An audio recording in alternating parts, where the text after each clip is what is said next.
14h.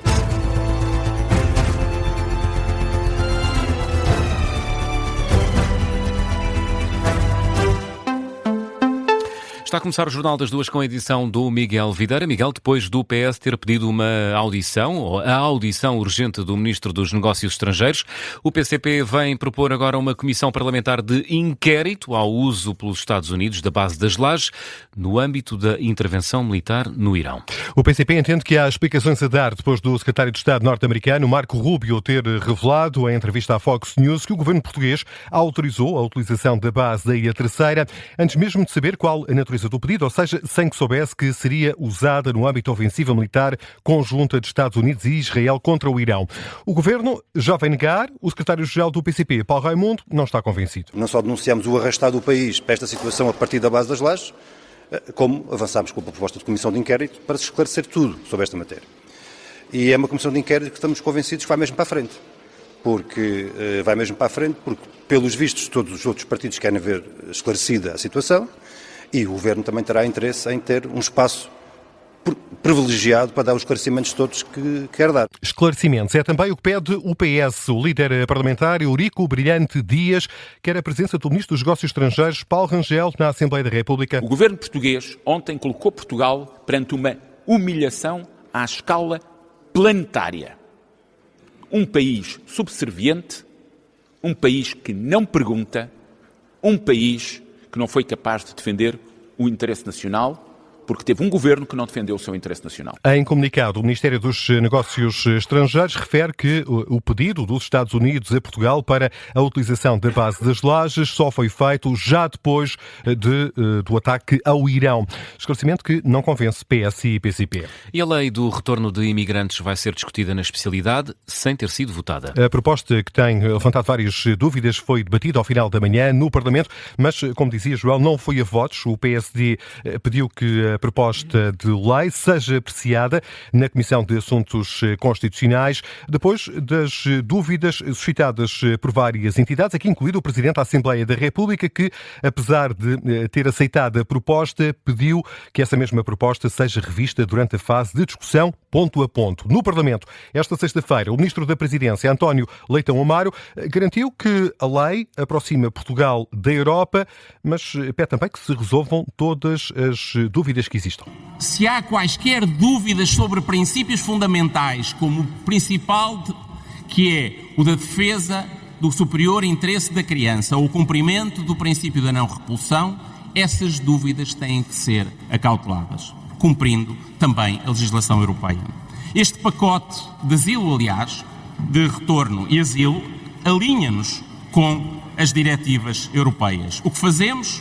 Tornamos o retorno de ilegais mais rápido e efetivo. Garantimos a dignidade da pessoa humana e o seu respeito e até o reforço dessa dignidade. As virtuosidades da proposta do Governo, segundo António Leitão Amaro, o Ministro da Presidência, para além do Presidente da Assembleia, Aguiar Branco, também a Acnur, a Agência das Nações Unidas, criticou a proposta à semelhança de resto do Conselho Português dos Refugiados. E, Miguel, foi aprovado por unanimidade um voto de pesar pela morte de Carlos Brito. Com aplausos dos deputados do PCP no momento da votação, a iniciativa foi apresentada pelo Presidente da Assembleia da República, José Pedro Aguiar Branco, e mereceu a concordância de todos os partidos. O Observador já tinha dado conta que o PCP ia viabilizar a iniciativa do Presidente do Parlamento, não apresentando uma proposta própria. Nas galerias da Assembleia da República marcaram a presença familiares e amigos de Carlos Brito, mas também membros da Associação Renovação Comunista, que fundou a quanto da separação do PCP. E André Ventura está aberto a negociar a lei laboral, mas diz que o ponto de partida é mau. O Presidente do Chega só hoje reagiu à proposta de reforma laboral ontem aprovada em Conselho de Ministros. André Ventura diz isso mesmo, o ponto de partida é mau, a proposta é má, mas acrescenta que o Chega não é como o PS, está disponível para cedências em nome de consensos. Os sinais que foram dados, esta é uma proposta má, pelas razões que disse. Esta não é uma proposta suficiente para poder ser aprovada no Parlamento. O Chega não é nem como as centrais sindicais, nem como o Partido Socialista. O Chega, quando entra num processo negocial, estabelece exigências, valores e avalia a aproximação ou não a esses valores e cede também naquilo que tem que fazer para chegar a consenso. O Presidente do Chega e o Primeiro-Ministro estiveram reunidos esta semana na residência oficial do Primeiro-Ministro, precisamente para abordar, entre outros temas, esta proposta de reforma do Código do Trabalho, depois de não ter sido possível obter um acordo em sede de concertação social. E o Ministério Público assume que José Sócrates foi alvo de um assassinato de caráter, mas diz que o Estado não deve ser responsabilizado. É essa a afirmação feita pelo procurador António Beirão no julgamento da ação administrativa interposta pelo antigo primeiro-ministro contra o Estado. Afirmou o procurador que ninguém tem dúvidas de que Sócrates foi objeto de uma campanha, que foi um verdadeiro assassinato de caráter, de uma violência sem paralelo em Portugal. Na segunda e última sessão, que decorre no Tribunal Administrativo de Lisboa, o magistrado do Ministério Público defende ainda assim que o Estado não pode ser condenado pelo facto de não terem sido cumpridos os prazos de investigação do processo da Operação Marquês, prazos que, no entender do representante do Ministério Público, se justificam devido à complexidade dos factos. António Beirão assume também a existência de violações do segredo de justiça, mas sublinha que não existem provas que revelem que tenha sido o Ministério Público, o juiz de instrução ou o órgão de polícia criminal a quebrarem o sigilo. Já foi reaberto o canal de rega do Rio Mondego, que colapsou durante as cheias de fevereiro na zona de Coimbra. Momento assinalado com a presença da Ministra do Ambiente. Falta agora concluir a obra do DIC. Maria de Graça Carvalho diz que os trabalhos devem estar terminados até ao final do ano. As obras vão ficar concluídas até ao final do ano. Para o ano vamos fazer, logo no princípio do ano, a limpeza dos diques, a manutenção e, portanto, temos no princípio do ano, portanto, quando tiver toda a obra pronta. Inverno? Sim, não tem problema nenhum. Vamos fazendo a manutenção e tirando as árvores que estão a mais, limpando o que tem sido uma das críticas que Arvoredo que prejudicou neste processo. Portanto, vamos fazer aqui uma limpeza e uma manutenção dos diques. A Ministra do Ambiente, em declarações captadas pela RTP Notícias, Graça Carvalho, afirma que o total das obras de reconstrução do canal de rega, dique, mais trabalhos de limpeza e manutenção, representa um investimento a rondar os 20 milhões de euros. E Donald Trump não se compromete com o presidente chinês em relação a Taiwan. Isto depois de Xi Jinping ter deixado o alerta, uma má gestão da questão do território de Taiwan poderia desencadear um conflito entre China e Estados Unidos. A bordo do Air Force One, Donald Trump considerou que a posição de Xi Jinping em relação a Taiwan é muito firme, mas minimiza a possibilidade de um conflito aberto entre as duas potências.